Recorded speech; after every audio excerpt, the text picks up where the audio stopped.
Hello, everybody. I hope you can hear me. Happy Tuesday. Welcome back to our Camp 150 Women IG Lives. My name is Claudia Holzner, a 2020 Olympian in artistic swimming and a multiple Camp Fun 150 Women recipient, and I am thrilled to be your host today. We have a very special guest joining us. She is the one and only Victoria Sopik, CEO and co-founder of Kids and Company. Victoria is first and foremost a mother of 8 and a grandmother of 11, and she understands the delicate balancing act between raising children and managing a career. Victoria's experiences as a working mother and devoted parent have had a profound impact on her and have made her determined to make a difference in helping working parents and employers with their work-life challenges. As CEO, Victoria oversees the company's strategic direction and provides leadership to the company's management team to deliver industry-leading childcare services. Kids and Company is the culmination of over 35 years of experience as an entrepreneur and a childcare and parenting expert. Oh, I see that she has requested to join, so we'll get her on really soon. Kids and Company has served over 50,000 children and created thousands of jobs across Canada and now the United States. So let's get Victoria on the call. Hi, Victoria. How are you? Good, thank you. Good. Thank you for having me today. Good. We're really excited. Sure. Great.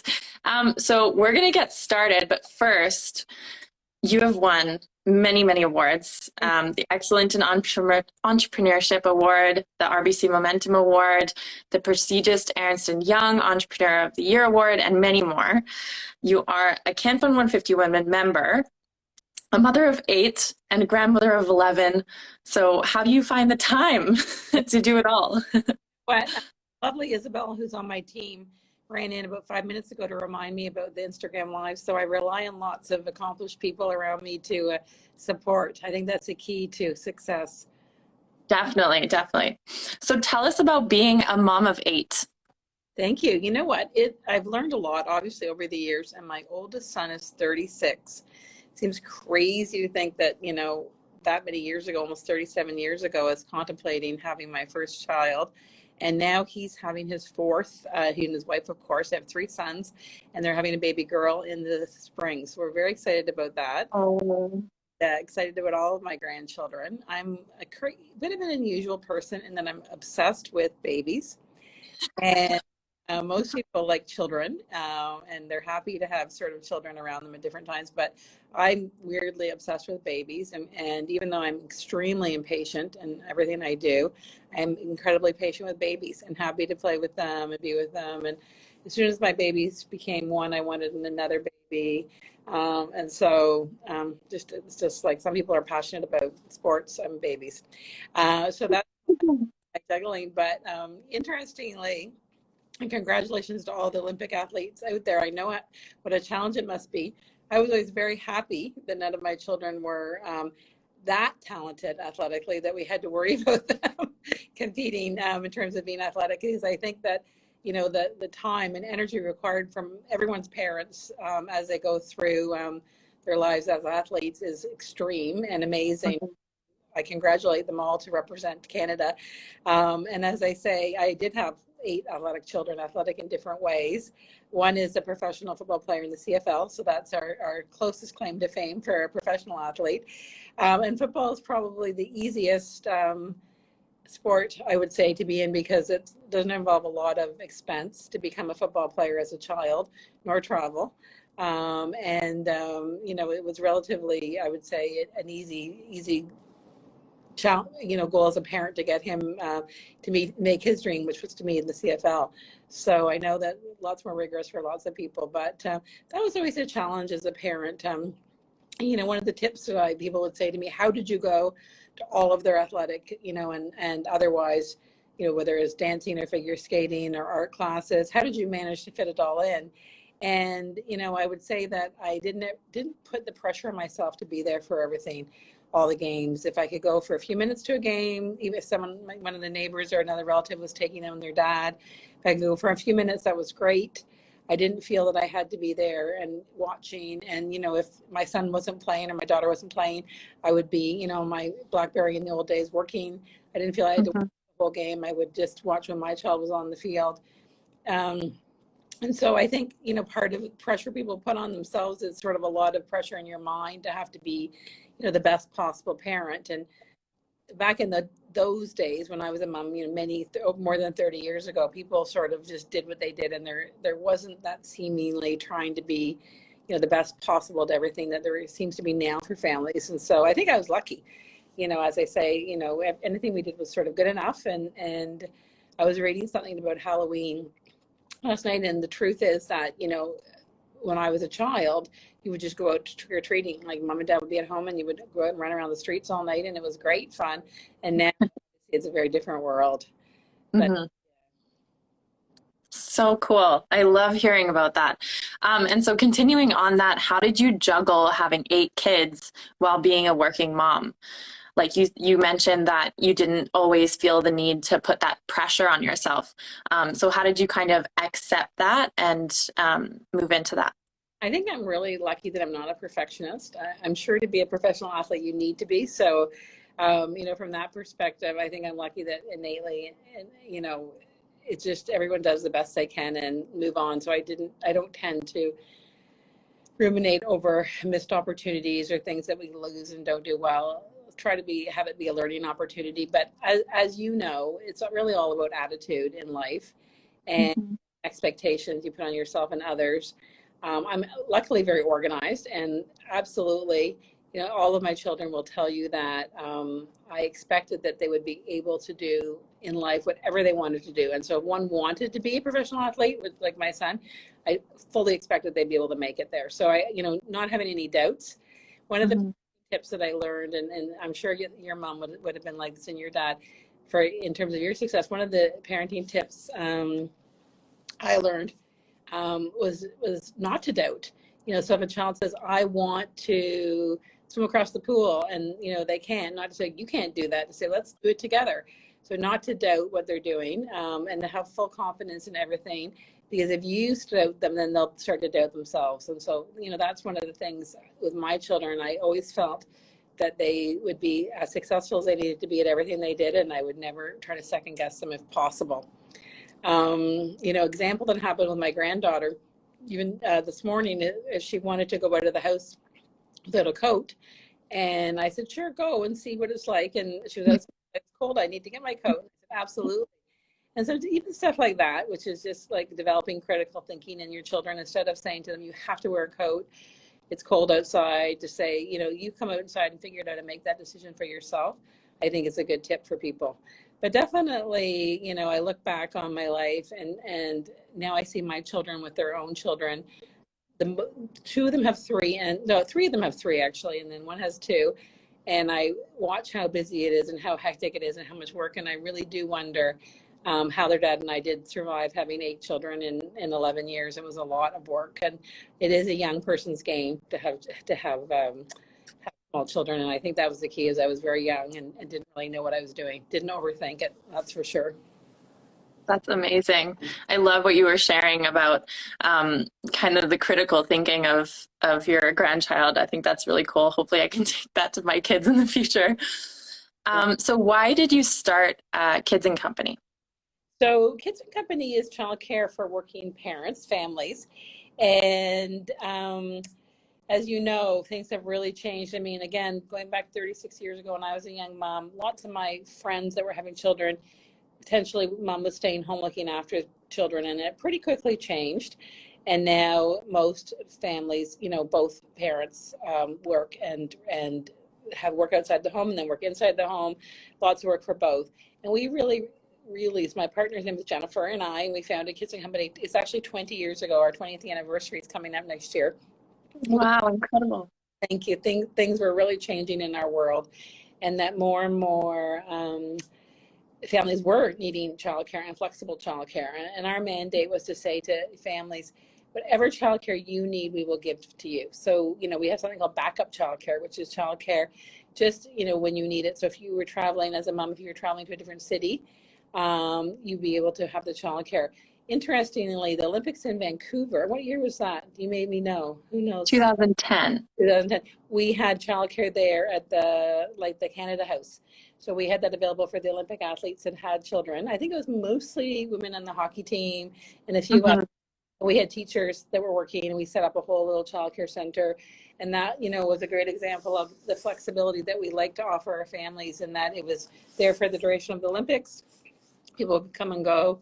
It was a cool, amazing experience for our teachers that worked there, because they loved to meet the athletes, and they could bring their children in at that time. And so that's an example of, what an entrepreneurial company can do. Is that when we were asked, can we help out here? We were like, absolutely. We want to be a part of this. We want to help out, and we can set this up, and here's what we can do. And that's a great thing about, as I say, being sort of a founder and an entrepreneur. It'd be very hard for me if I wasn't doing that, because I'm not necessarily someone that likes to sort of follow rules and ask for help. I like to just go, here's what we can do. And so that was many years ago. That Jane was just saying at the Shaw Tower, and it was through Jane, of course, that we organized and set that up. We were very happy to do it. Hard to believe it was that long ago. I can remember being there like yesterday. So we started 20 years ago, and 10 years in, that's the type of thing we're doing, and we're still doing. So we just created a childcare in Nanaimo on the island, and it's part of something called Edgewood Health. And the childcare is very small. There's only 16 children that can come to it. And it's for women or men who have some type of addiction or mental health issue that need to be in residential treatment. So they need to stay in this treatment center. And because we have the childcare there, they can bring their children with them. And so the great thing about that is that, someone say they were, a young parent and they had a small child, they could come, they would be able to sleep with their child, have their treatment during the day, if they had any kind of mental health addiction or something like that. And then we would have the child in childcare, and then they would have them at night sleeping with them. And I think it's the first in the world. And it wasn't our idea. It was the idea of the people at Edgewood. But, we think it's terrific. And we already have a number of, and most of the children we're in there now are children of the doctors and medical professionals that work there.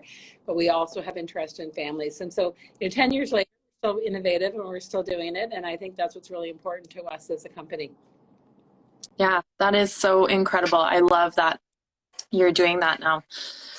What is the biggest challenge that you had as you were getting started? Oh, there's so many challenges. And I think that, the advice that I give to entrepreneurs, and I'm often asked for advice, is don't overthink.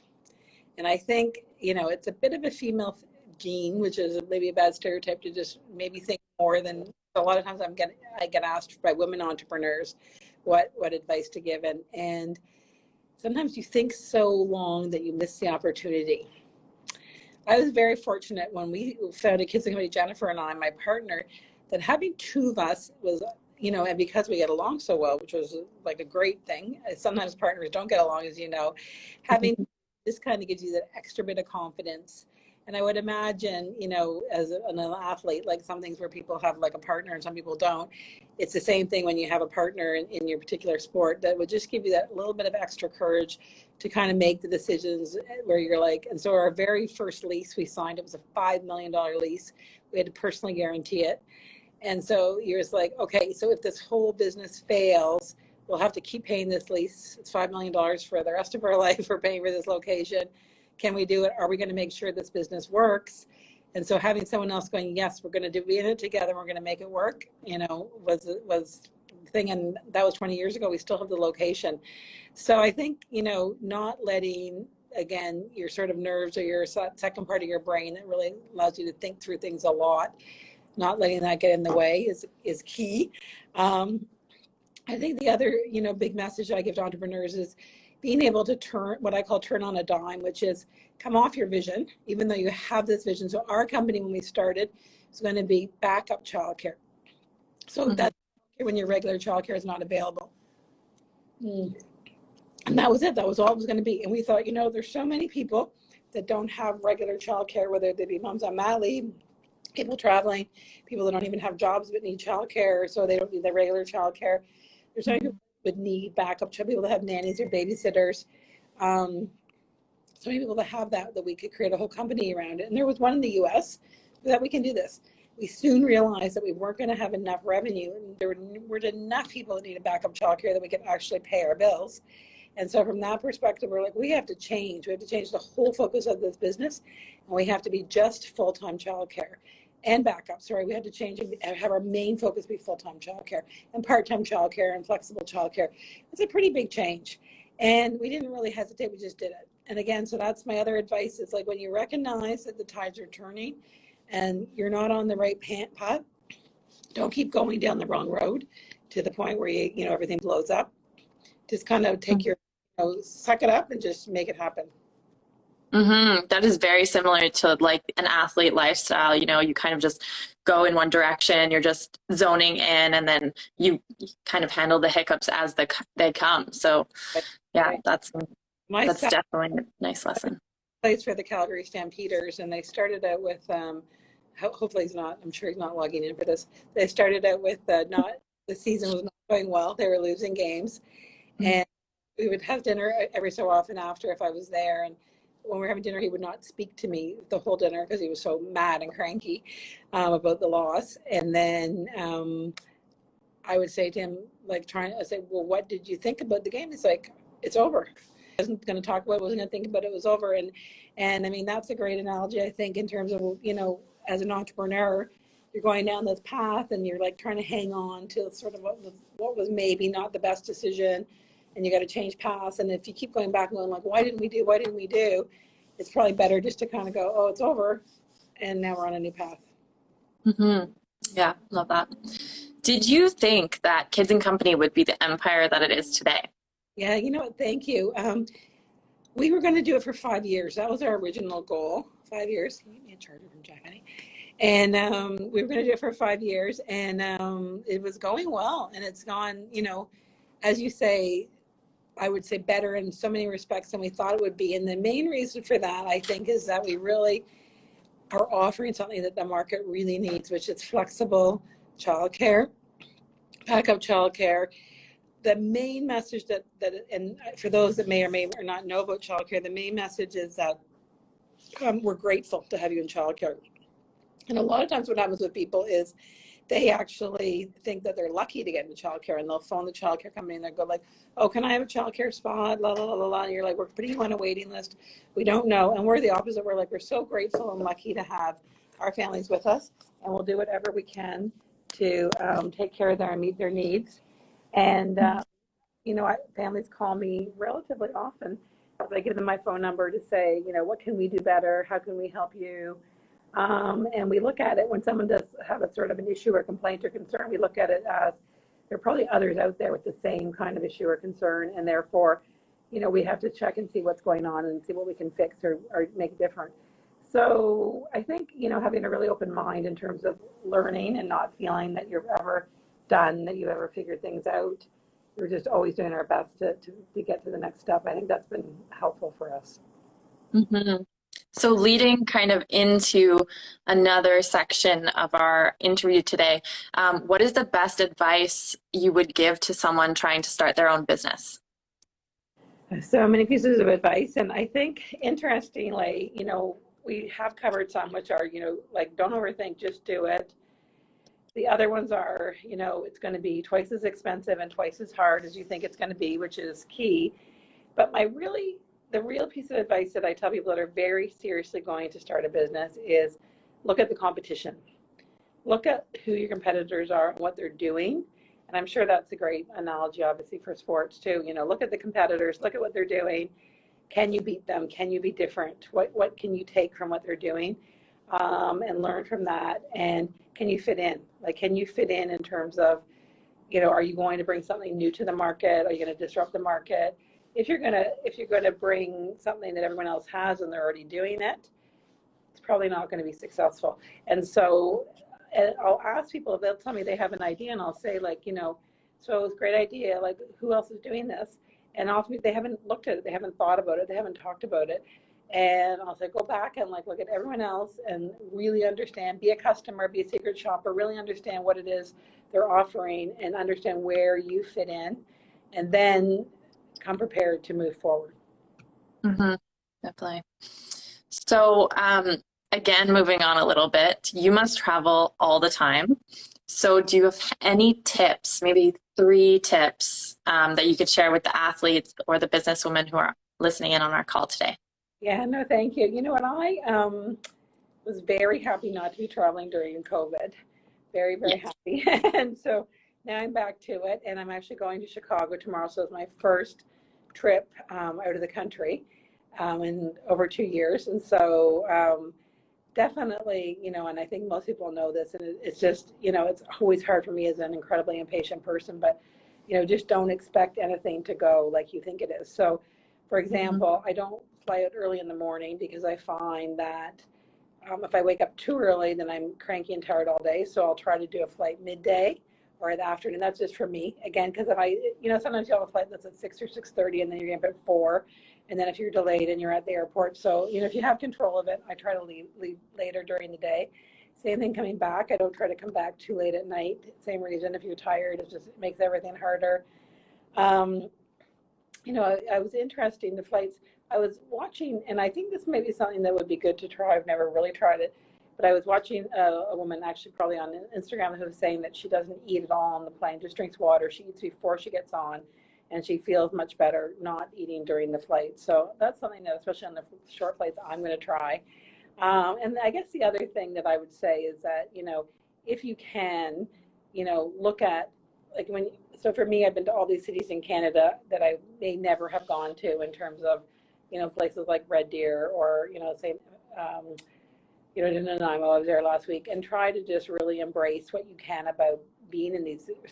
Every city's interesting, has its own charm, and I feel lucky that I've seen so much of Canada. Because if I hadn't founded this company and hadn't had this travel, I'd probably be sitting on a beach in most of my vacations or touring through Europe. So either one of those things, but I probably would not be in Nanaimo or some of these other places that in Halifax, and which I've been really happy to see and to learn sort of what life is like there. So it's been a silver lining and a blessing for sure. It's incredible to see all of the different places, Yeah, even traveling. Traveling internationally is incredible, but in Canada, it's just everywhere is so different. that's great. Looking back on your career, what do you think you would have changed, or is there anything that you would change?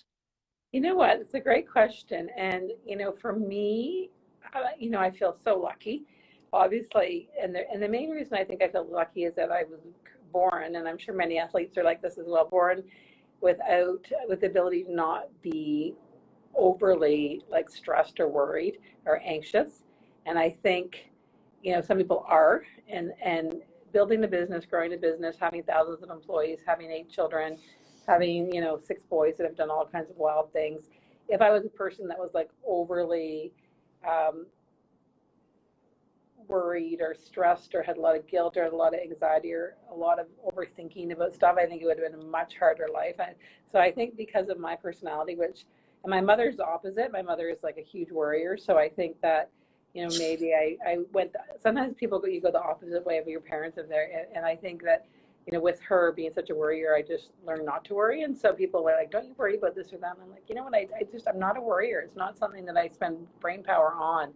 So I think I'm lucky that I hit the jackpot for sure. And, many people ask me about having a business partner, and, I always say I do not recommend it just because of the fact that it's, so challenging and tough. But in my instance, it was the best thing that happened to me because we're, best close friends. We get along really well, most of the time. If we fight, it's like sisters or, husband and wife or whatever. We definitely have our domestics, but we get through them. But I think the most important thing is a combination of our personalities.